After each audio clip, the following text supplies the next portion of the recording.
Sabemos que em 1717, por iniciativa do nosso rei Dom João V, iniciou-se aquela que seria talvez a maior obra da arquitetura portuguesa, o Palácio Nacional de Mafra, também denominado Convento de Mafra.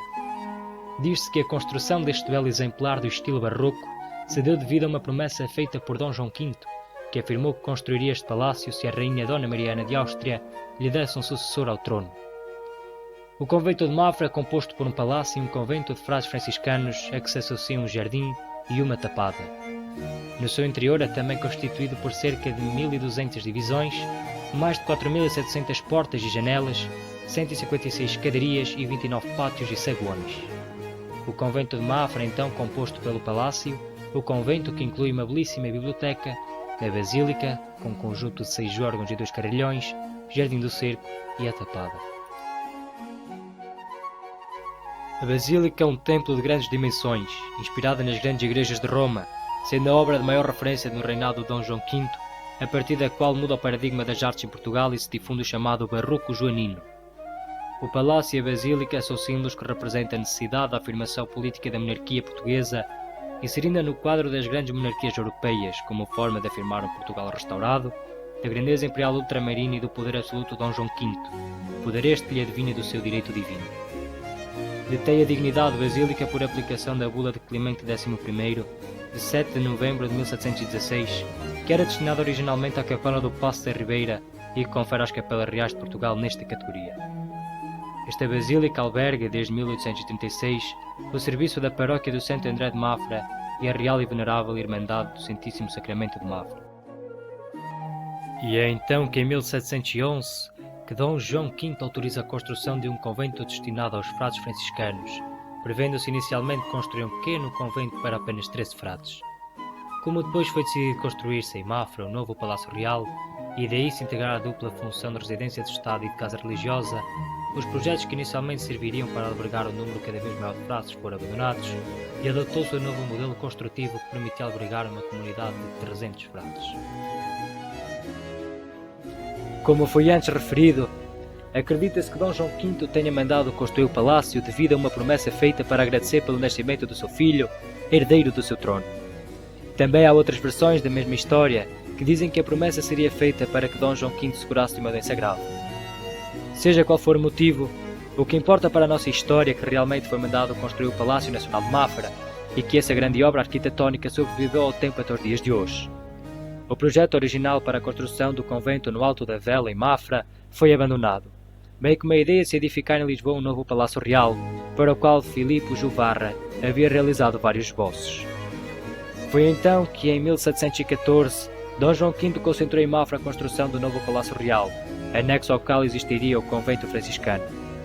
Os trabalhos de construção começam a 17 de novembro de 1717, com o lançamento da primeira pedra da Basílica e com a abertura dos alicerces para a construção da principal parte do palácio, que seriam os torreões, a ala poente e parte das alas norte e sul, continuadas na área de implantação do edifício durante os anos seguintes. No piso superior, encontram-se as salas do palácio que se estendem em todo o comprimento da fachada ocidental, com os aposentos da rainha e do rei, respectivamente nos torreões norte e sul, separados entre si por uma galeria de 232 metros de comprimento, o maior do seu género na Europa. Este magnífico projeto foi financiado com o Quinto do Ouro do Brasil, que começou a confluir em abundância nos cofres da coroa.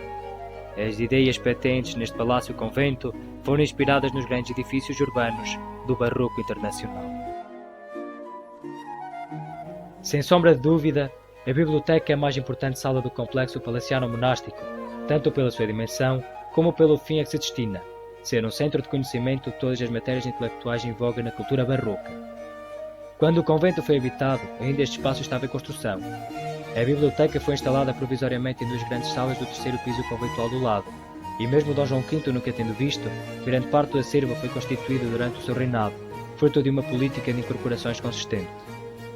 Embora seja uma biblioteca real, utilizada pelos membros da corte, dos estudos e da comunidade religiosa, a instalação ocorre sob a orientação dos cônegos regrantes do Santo Agostinho. A partir de 1792, fizeram-se alguns acabamentos e a transferência de livros, mesmo com as estantes inacabadas, sem os douramentos, marmoreados e os medalhões com os bustos dos escritores, conforme adequado à sua tipologia. A biblioteca encontra-se instalada ao nível do Palácio Real e na sequência dos aposentos privados dos infantes e das infantas de Portugal. Desenvolve-se num grande salão de forma crucífera, ocupando uma área de 943 metros quadrados e medindo 83 metros e 60 centímetros de comprimento por 9 metros e 24 centímetros de largura.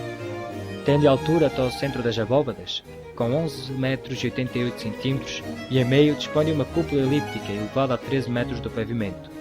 Neste encontra-se esculpido um grande medalhão com o sol como uma face humana, uma alegoria ao conhecimento e à sabedoria no contexto emergente da corrente iluminista. Quando se fala no Palácio Nacional de Mafra, ou o Convento de Mafra, não se pode esquecer de se mencionar os carrilhões. O palácio possui 2 carrilhões mandados fundir em Antuérpia e em Liège por Dom João V, com um total de 92 sinos. São os maiores carrilhões do século XVIII existentes no mundo. Cada um deles cobre uma amplitude de 4 oitavas.